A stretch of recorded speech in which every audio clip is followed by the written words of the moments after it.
গাঠি কচু দিয়ে ইলিশ মাছ। এটা হচ্ছে গ্রাম পদ্ধতির খাওয়া। তার মধ্যে আমি নিয়ে নিয়েছি ইলিশ মাছ। বেশি কিন্তু বড় মাছ না, মিডিয়াম সাইজের ছোট, এক একটাই 250-300 ওজন। এখানে নিয়ে নিয়েছি মাছ 10 পিস আছে লেজা নিয়ে। আর এখানে নিয়ে নিয়েছি গাঠি কচি, আলু, কাঁচা লঙ্কা, আর নিয়েছি জিরে। এখানে আছে জিরে, কাঁচা লঙ্কা বাটা, আর এখানে আছে হলুদ, নুন। এবার যেটা করবো, গ্যাসটা আমি ধরিয়ে নেব। কড়াইটা বসিয়ে দিয়েছি, গরম হচ্ছে। বাকি যেটা করব, মাছটা আমি নুন হলুদ মাখাবো।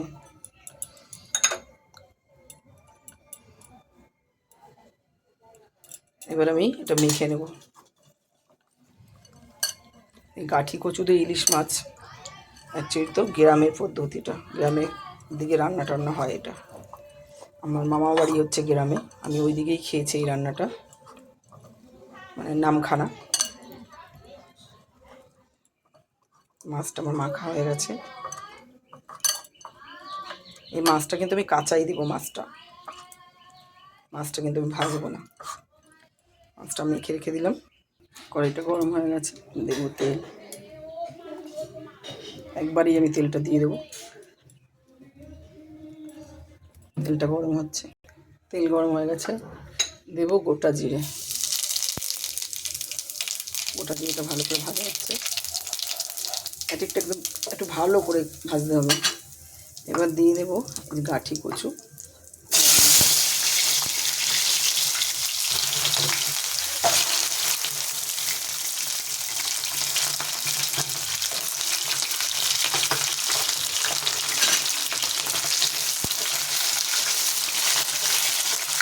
ইলিশ মাছ কিন্তু অনেক ধরনেরই খাওয়া যায়। আমি যে করলাম, ভাজার মশলা নেড়ে দেবো।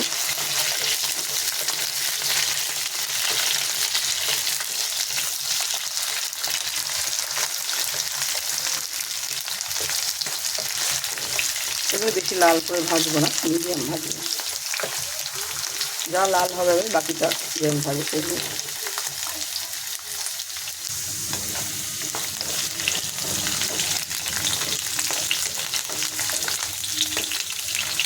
একটু বাদামি বাদামি কালার হয়ে এসছে।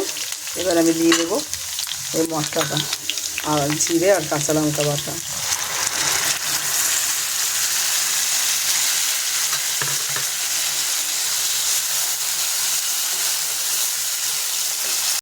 এবার দিয়ে দেবো হলুদ,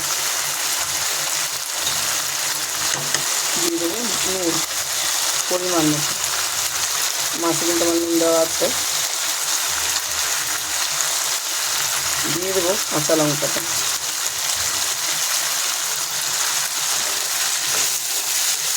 এটা সম্পূর্ণ কাঁচা লঙ্কারই রান্না হবে, শুকনো লঙ্কা ব্যবহার হবে না, না সম্বার না তরকারি। এবার যেটা করবো, একটু সেলাই জল দেবো।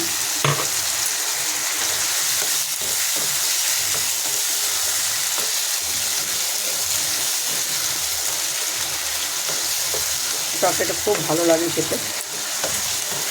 গ্রামের দিকে রান্না খুবই ভালো লাগে। এটা হচ্ছে আমার মামাবাড়ি ডিস্ট্রিক্টের রান্না, নামখানার ওদিকে। অ্যাকচুয়ালি আমার মামাবাড়ি মথুরাপুর।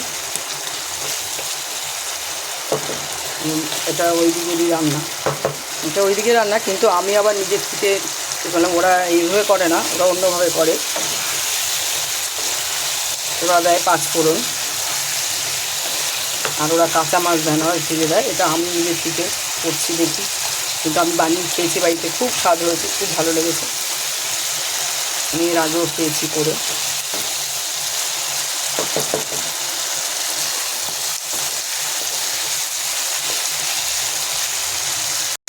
কিন্তু এই রান্নাটা ওই দিকে, মানে ওরা কাঠি কচিটা দিয়ে খায় মাছটা, ভালো লাগে ইলিশ মাছটা, আমি খেয়েছি এভাবে। কিন্তু এইভাবে ওরা রান্না করে না, ওদের রান্নাটা আবার অন্যরকম। কিন্তু আমি এইভাবে করেছি, এর আগেও আমি করেছি, ভালোই লাগে। আপনারা অবশ্য বানিয়ে খেয়ে দেখবেন, করি ভালো, আশা করি ভালো লাগবে আপনাদের। আমি আর একটু জল দেবো।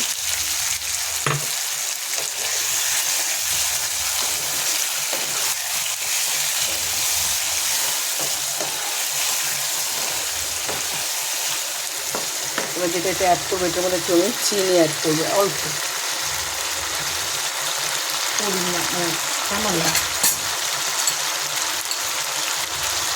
সামান্য। কালারটাও ভালো আসবে, যে পাঞ্চা ভাতটা থাকে অনেক জানে সেটা কেটে যায়।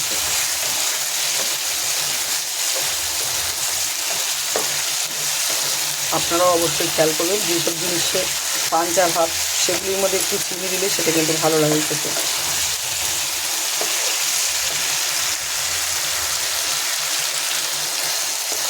আমার এটা হয়ে গেছে। এবার একে একে আমি গ্যাসটা একটু কমিয়ে নেব, মাছগুলি এর মধ্যে দিয়ে দেব একে একে।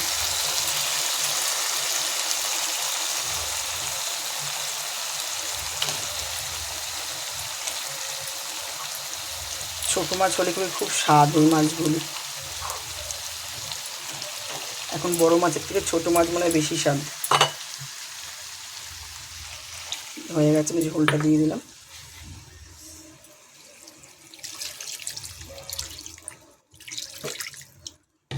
কিন্তু একটু ফুটবে, যেহেতু আমি একটু জলটা বেশি দিলাম, মাছটাও সিদ্ধ হওয়ার ব্যাপার আছে।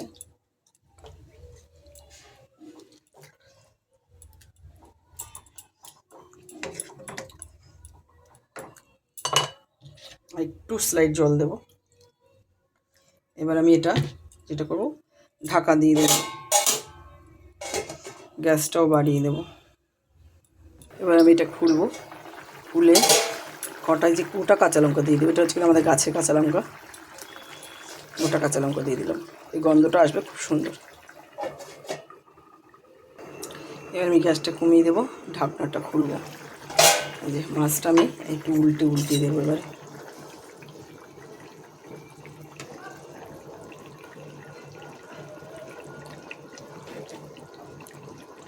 মাছও সিদ্ধ হয়ে গেছে, আমার আলুও সিদ্ধ হয়ে গেছে। অ্যাকচুয়ালি এই ঝোলটা কিন্তু একটু মানে সাদা মাঠাই হবে, কিন্তু এটা গরম ভাতে খেতে খুব টেস্ট।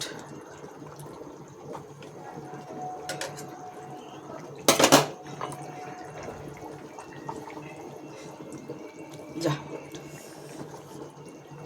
আর আমি বেশি উল্টেছি না, সিদ্ধ হয়ে গেছে সবই আমার, গাটি কচু টুচু সব। এই দেখুন গলে গেছে একদম, হয়ে গেছে আমার ঝোল। এবার আমি গ্যাসটা অফ করে দেবো।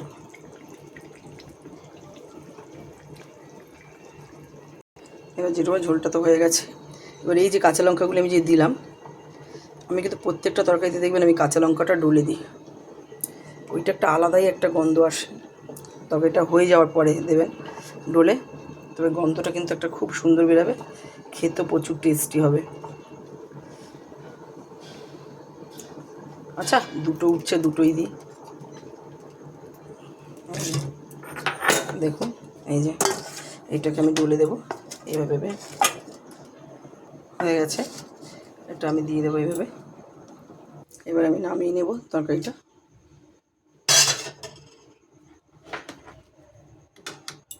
দেখুন কেমন হয়েছে, ভালো লাগলে অবশ্যই বানিয়ে খাবেন। তারপরটা আমি নামাবো, বাটিটা রাখি। এটার মধ্যে আসলে আমি লঙ্কাটা ডলেছি সেটা,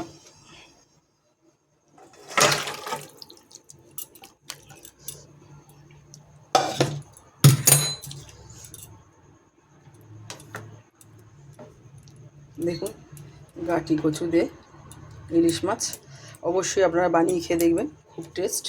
ঝোলটাই একটা আলাদা স্বাদ। ভালো লাগলে একটা লাইক করবেন, কমেন্ট করবেন, শেয়ার করবেন, আর আমার পেজটাকে ফলো করে দেবেন একটু। আর অবশ্যই বানিয়ে খাবেন, খুব টেস্টি হয় এই ঝোলটা, গরম গরম ভাতে খুব ভালো লাগবে।